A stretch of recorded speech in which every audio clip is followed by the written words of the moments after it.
What's up, nail geeks? I am showing you guys Blush Lacquers July releases today. This includes a Wedding Duo, Opposites Attract collection, and In the Garden collection. So rather than splitting them into several videos, I wanted to just kind of compress them all into one video and just quickly show you guys them all, as there are so many pretty colors to show you guys today. So definitely, if you're in the Facebook fan group, be sure to congratulate the maker Victoria. She got married this month and she is sharing her wedding duo, which is the first set that I'm going to show you guys in this release. So first up is something blue. This is a slate navy cream. This is $7.50 when it releases and inspired by her groom's tux. So this is definitely a lovely creamy feel on application. For opacity, I'm going to suggest between 2 and 3 coats. Now, I'm a little hesitant to say 3 coats, though I feel like if you go in thin with your coats, you might need that third coat to kind of even everything out. Overall, I think most can reach opacity at 2 coats. As you can see here, it does have a very glossy feel on application. It does stay where you put it. Just note, it does have just the slightest bit of a jelly feel on application. So definitely between 2 and 3 coats for opacity. Now this one does dry down just a bit on the semi-matte side, so I would recommend a glossy top coat to really make it pop. For the sake of the video, as there are several creams in this, I did not wear a top coat on the creams just to show you guys how it dries down. I'm trying something a little new. Hopefully we'll see how it goes. So I just wanted you guys to see the actual nature of how it dries down. So on the swatch pictures for my creams, I'm not wearing top coat. And next in the wedding duo is I Do. This is a sheer warm toned taupe with a subtle golden shimmer and a light scattered hollow effect. So please note this one is intended to be sheer and you still might see some of your smile line even at 3 coats.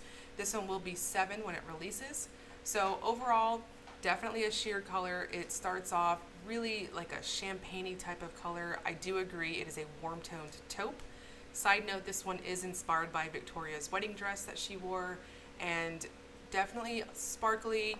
It does have a very strong neutral feel overall. So once again, on this one, I'm gonna have to say between 2 and 3 coats for opacity. Definitely depends on how you wear it. I personally took it up to 3 coats just to see how opaque it can get at 3 and how much of my smile line I could see. I thought it looked absolutely beautiful between 2 and 3 coats. So if you want a more soft, kind of glowy like effect overall, 2 coats and you'll be just fine. Though personally, I wanted to be a little extra and see just exactly how sheer it was. So here on that 3rd coat, you can see really nice buildup overall. And I do agree, you could definitely see just a touch of my smile line after the 3rd coat, but regardless, at 2 or 3 coats, I thought it looked just fine. So just depending on how glowy overall you want it to come off. So here on the full hand shot on this one, I am wearing a glossy top coat and really nice glowy neutral feel overall. Now next, I'm going to start with the In the Garden collection. This is a set of creams. This first one is Eucalyptus Mint and is described as a spring green cream. So this one definitely has a nice minty feel overall to it. I do feel like the video is being color accurate on this one, so got a bit of a slight pastel feel overall, but kind of minty at the same time. So here on this one, I'm gonna suggest between 2 and 3 coats for opacity. Just depends on how you wanna wear it. It does start off kind of slightly sheer on that 1st coat, but on the 2nd coat, you'll see the buildup really nice. So dry down time for these was very quickly. By the time I got to my next nail and I recorded the actual video for my middle finger here, the others had dried down very nicely. So I would recommend just let it dry down maybe 30 seconds and then you can go in with that 2nd coat and it really pops. So here on the full hand shot, remember I'm not wearing any top coat on this one, so you guys can see that it is kind of semi-gloss. So definitely either way how you want to wear it, either matte or glossy, you'll be good to go. And next is Time After Time. This is described as a Kelly green cream. So this one has a very similar formula to Eucalyptus Mint. It does have a nice, very creamy-like feel to it with that very, very slight jelly feel in the background, which I feel like you can kind of get more of an idea for that on the 1st coat here. It does start off just a touch sheer, but once again, let it dry down, maybe 30 seconds, and then go in with that second coat, and you'll have that nice plump appearance overall. So for all the creams in this collection, I took them to 2 coats, and I didn't see any issues whatsoever with coverage. So here I'm starting off kind of sheer and then going in normal for that second coat just to kind of get that foundation going. This is definitely a Kelly green cream. Once again, I do feel like the video is being pretty color accurate here for the most part. Just a touch light than what I'm seeing in person. However, the full hand shot is definitely what I'm seeing in person. So once again, on the full hand shot, I'm not wearing a glossy top coat, and just to kind of give you guys an idea of what it dries down to. And here we have Vining Ivy. This is a medium dark leafy green cream. Very similar, once again, at the risk of repeating myself. In the garden collection and the next collection I'll show you guys, they are the light, medium, and dark versions of a red and green. Definitely reminds me of salsa, and I kind of wanted chips and salsa after this, not gonna lie. Now this one is the dark green in the set, so once again, very similar formula. Definitely builds up at 2 coats, though once again, if you've got a longer free edge than me, you probably need that 3rd coat. This one does have a bit more of a richer feel on application, as you can see here after that last brush stroke on the second coat. Very nice self-leveling overall, so you don't need to overwork that brush whatsoever. On the full hand shot, as well as my swatch picture, I feel like that is color accurate to what I'm seeing in person. And next we're going into the reds. This is Peaches and Peonies, described as a peach cream. So this one definitely has a bit of an earthy kind of nude feel to me overall. Now this one does have that slightly more opaque feel on application, so you'll definitely want to start out a little bit on the lighter side on that first coat just to get a feel for it. Really nice self-leveling on this one overall, though I do want to note you want to be kind of mindful of not overworking it on your nail, as you could definitely get a little bit of a bald spot, which is what you're seeing there. So for a peach color, I would definitely say this is very flattering even on myself, as I am obviously very warm toned. I definitely dug this color on me. Really easy application overall. As you can see on that second coat, it covered up any patches that I made whatsoever from that first coat, and really nice self-leveling overall. Once again, on the full hand shot and the swatch picture, you are not seeing a top coat. Darling Dahlia. This is a warm toned coral cream. So this is a perfect like mid shade in my opinion for the 3 that are of the redder, more peachy variety in the set. So this one does have just that slight heavier feel for opacity overall.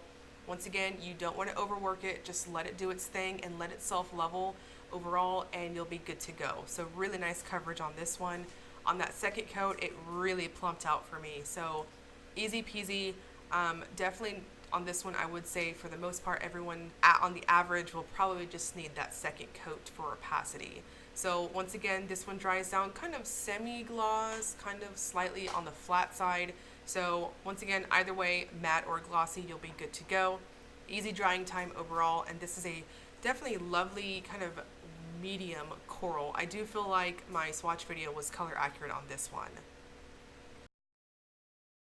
And finally is Pickin Poppies. This is described as a red-orange cream. So in person, this is definitely a red-orange cream. So it's right there in the middle. It does have that very slight, almost brick red feel to it overall. I do want to note that the swatch video that you're seeing here is leaning just a touch warm in person, just a touch warm than what I'm seeing in person. So please note this is more on the red-orange side, but less neon than what you're seeing in the video. At least on my monitor, it's coming off pretty eye-searing. So please take that in mind. So once again, we have a very similar feel to the others, a really nice self-leveling on this one as well. Easy peasy, just be mindful on this one. This is another one you don't want to overwork. Let it do its thing and let it self-level itself out, and you'll be good to go.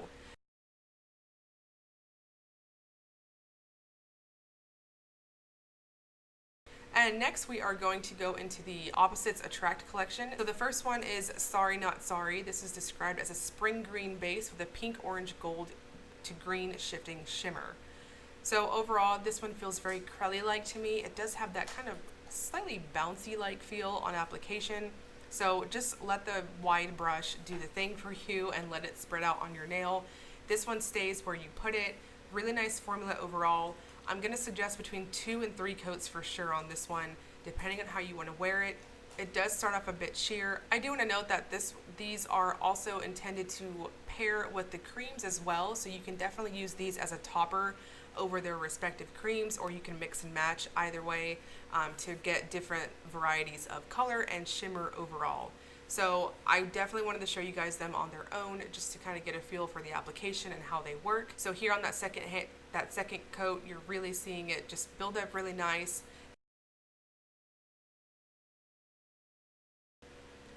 And next we've got Green with Envy. This is a Kelly green base with a pink, orange, gold, green shifting shimmer.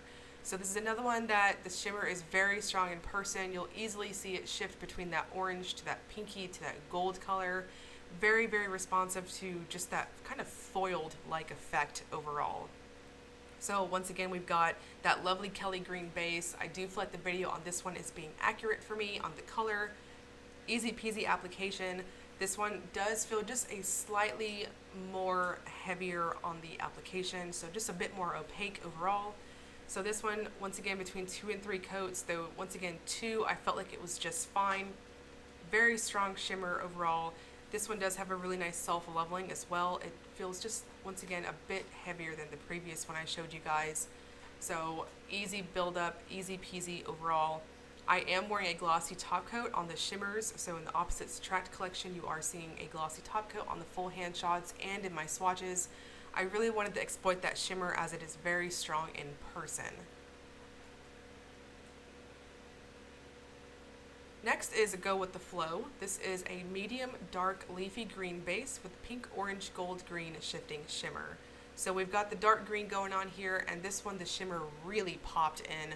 Very flattering color. This does have a cool toned feel to the base overall, and once again that shimmer is crazy strong, giving you that lovely sparkly type of foil effect in the final look.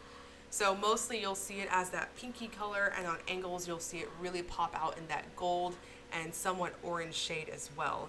So here I'm going to suggest between 2 and 3 coats once again if you do wear it alone, depending on how you want to have your final look. So once again, I would recommend between 2 and 3 coats for opacity.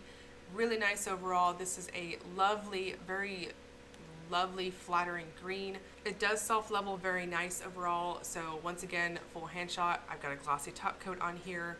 I really think that you can come up with some pretty awesome color combos if you mix and match between the creams.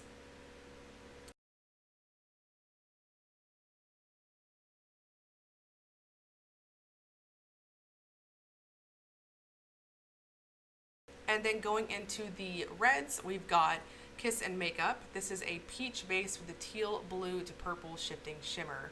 So the shimmer on the quote-unquote reds versus the greens in the Opposites Attract collection are of the cooler variety to kind of contrast with the base color depending on which one it is. So this one is similar to Sorry Not Sorry in that it does have a bit of a lighter feel on application, which was the lighter green. This is more of a softer shade in my opinion. However, the shimmer here is still very strong in person. You'll easily see it as a very nice, almost aqua type of blue with a lovely purple on angles. So easy peasy here.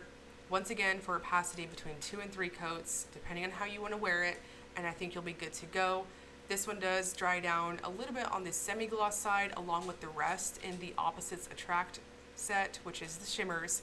So once again, really going to depend. I think any top coat's going to be just fine on the shimmers as it will pop regardless of top coat used. Next, we've got Kill 'Em With Kindness. This is a warm, medium-toned coral base with a teal, blue to purple shifting shimmer. So now we've got the medium shade in the reds, and the shimmer just keeps getting more and more intense, in my opinion, as we go on with the base color getting darker. So we really have that sitting right there between a red and an orange on this one. Very similar to the cream in that depending on the angle, depending on the lighting you're in, it's going to have a stronger orangey undertone overall. It does have a very strong coral feel to it. So please know, I do feel like the swatch video, what you're seeing here, is being pretty color accurate overall to what I'm seeing in person. Shimmer is crazy strong with giving you that nice foily effect overall. Lovely self-leveling on this one. I feel like maybe because of the pigments, depending on how those work, I feel like given the darker color will give you a more of an opaque feel on application. So here on the full hand shot, once again, I've got a glossy top coat on to really exploit that shimmer. And finally, we've got Stop in the Name of Love. This is a red-orange base with a teal to blue to purple shifting shimmer. So this one is more on the red side. So this one was a bit of a tricky little thing to swatch. Definitely on my lighting, I was messing around with it to try to get it more color accurate for you guys. Thankfully, I feel like the video is a better representation of what I'm seeing in person versus my swatches. I feel like my camera kind of freaked out a little bit. So this is very red, but it does have that nice strong orange undertone to it overall. So please note, it's kind of like a brick red, definitely on the fence in the middle of a red and orange. Once again, we've got very strong shimmer here for opacity between 2 and 3 coats, and you'll be good to go. Really nice formula overall. You don't have to worry about anything with this one either. Stays where you put it. It does have that very crelly-like feel overall and a strong, strong, foily, sparkly effect. So the shimmer is very, very shifty here as well. You'll mostly see it in that teal kind of blue appearance with purple on extreme angles. So I will break down the pricing below for you guys, as I know this was a lot of info overload. So just real quick, perfect pair pricing will be for the cream and the coordinating shimmer with it. Those will be $19.50 per duo. If you want to get both sets, they are $117. And the shimmer collection is 12 each or $72 for the set. And the creams are $7.50 each or $45 for the set. And once again, the wedding duo was $7.50 for the cream and $7 for the taupe color. These are releasing Friday, July 26th at 7 p.m. Eastern Time. I'll link you guys below to Blush's website if you want to check it out. As always, if you enjoyed the video, please like and subscribe. Thank you so much for watching.